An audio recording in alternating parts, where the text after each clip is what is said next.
My name is Imacus Njinga Okofu Ababio. I was born in New York City, and I returned home to the land of my ancestors, Ghana, West Africa, at age 50. And I've lived here for the past 25 years. This wall, this is Nanimbra. Nanimbra was the traditional ruler in Cape Coast. And he invited my husband and I and the first visitors in 1987. I was born in New York City, raised in New York City, went to university in New York City. Professionally, I am a human resource administrator. For 14 years, I worked as a human resource administrator for a major teaching hospital. I didn't want to be no African. The pictures that the media painted of Africa, the only Africa I saw was Tarzan and Jane, some white man flying through the air. Oh, okay. with boy riding on an elephant and stuff like that. Would you want to come to Africa? Nobody's wearing clothes? No. I didn't want to come to Africa at all. Because there was nothing good that was told to us about Africa. Nothing. I came here and saw a different kind of Africa. We went to the slave forts and dungeons. You know, there's no air, small windows. The place still smells. You can still smell it. And I remember going through the men's dungeon.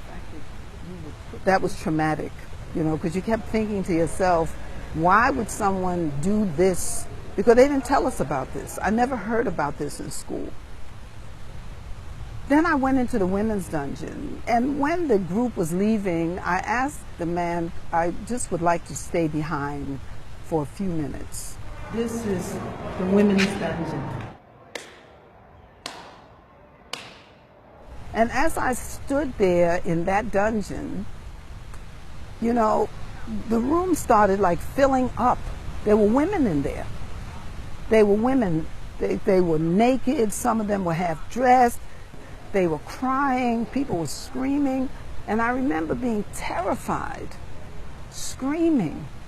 And then it was like all of a sudden, you know, it's not even all of a sudden, like gradually, I could feel people touching me, you know, soothing me, saying, it's all right. You're home. You're safe. Welcome back. Don't cry.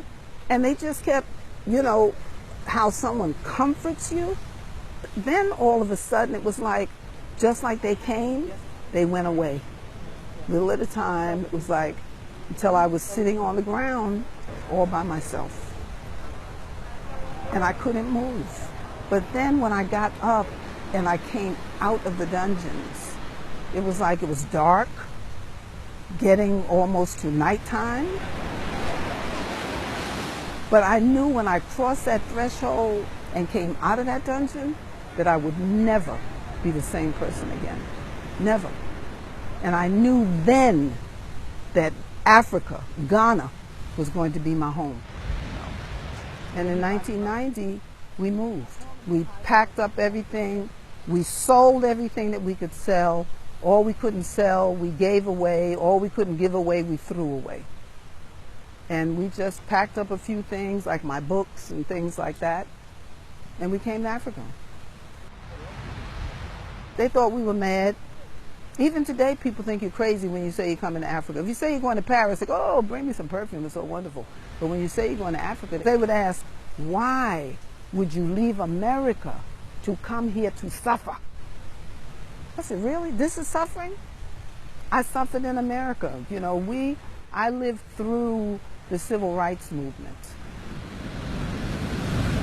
Everything we ever got in America, we fought for. I don't hate America. I don't like it. Hate is a strong word, but I don't like it. I love Africa. Okay. And everything in Africa is not perfect. And I didn't fall out of my treehouse, so I'm not going to where there's a war. I look for peace. But I love Africa and what Africa represents for me, and prayerfully for my children and my grandchildren, my great-grands, and for those yet unborn.